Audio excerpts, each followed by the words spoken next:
I said that, you draw your strength from very close ties to the Bangladeshi intelligence agency. You draw your strength from the ISI. You draw your strength from the Chinese intelligence. How can you call these friendly countries? How can you call them that they are friendly countries who are not trying to damage India? Now, definitely China is damaging India. Well, now you are talking like an Indian, aren't you here? Damaging India. Why should I worry about damaging India? I'm not trying to save India. I'm trying to save my Assam. Assam has damaged India like India has damaged Assam right and left. So why should I be worried about Indian damage? I want India to be a friendly country, next door country. But I'm not looking at India's interest first. My interest is Assam.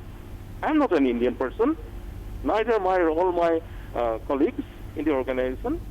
So you're thinking perhaps there's some sort of a deficiency in your thoughts there, that you're thinking that we are part of India. No. Assam has never been part of India. This present status of Assam, we deny.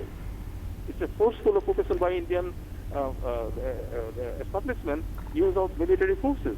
In that case, Dr. Abhijit, in that case, does it mean that all of you as Ulfa entities, as non-Indians, as you have just said, will never come over ground to deal with the government of India except in a third country?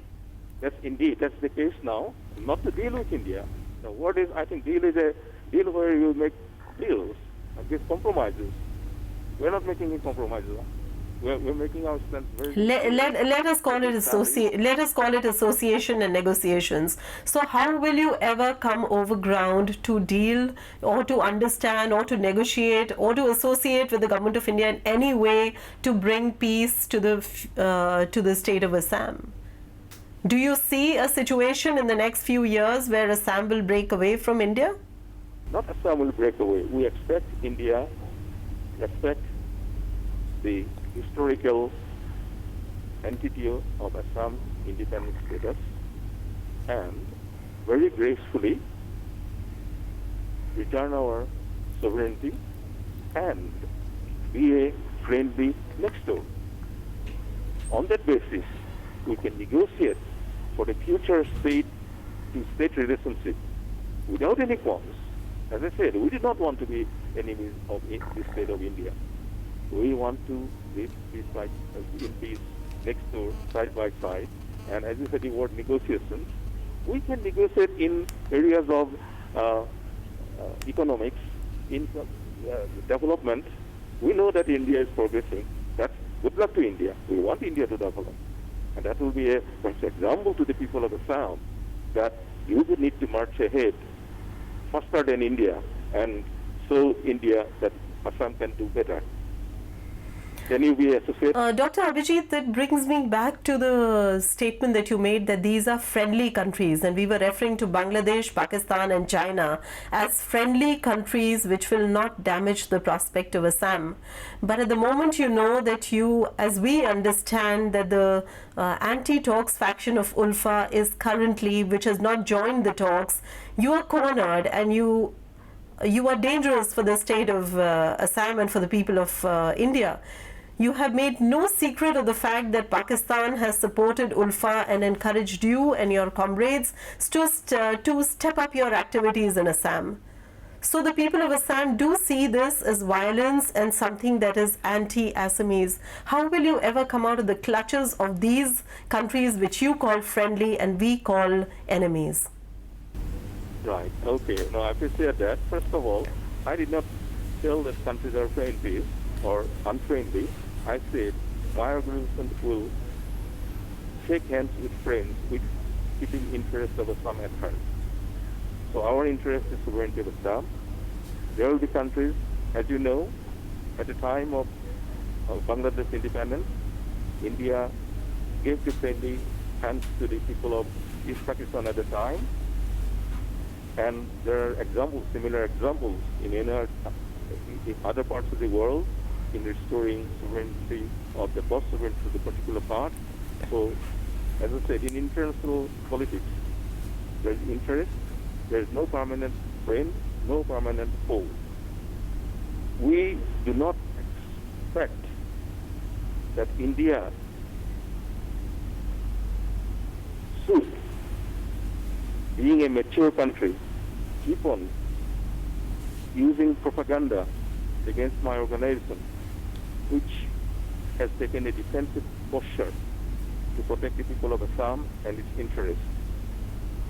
So your word of using being in the clutches of a foreign country is not entirely correct or very wise to look at the scenario with that sort of wearing a blue lenses, a glass of made of blue lenses.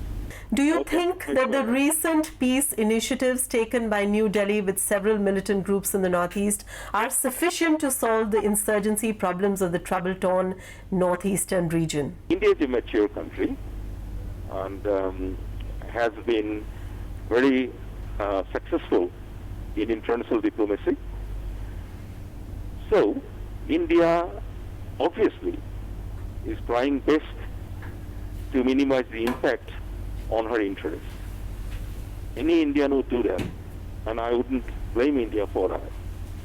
But what I am concerned about is the divide and rule policy that which you know the foreign imperialist power used in our part of the world. That is bad. That brings bad feelings amongst people, which is not conducive to have a peaceful being together and progressing together. It would be better for India to think of my region, which we call it Eastern South Asia region, is an entity on its own. There are different groups, there are different existence, and they should be given ideas to develop their own identity they want to do. That would be more mature for India rather than bringing divide and rule and so-called peace talks, etc. So I understand that you would appreciate what I'm trying to say. It is a big policy decision for our organization and the whole area as a whole. So therefore, I wouldn't elaborate on this anymore. But this is an indication you should keep in mind that India has responsibilities. So therefore, that responsibility be taken with due care and behave impeccably. You know, you have been talking about Assam. When we refer to the sovereignty of Assam, when you are talking about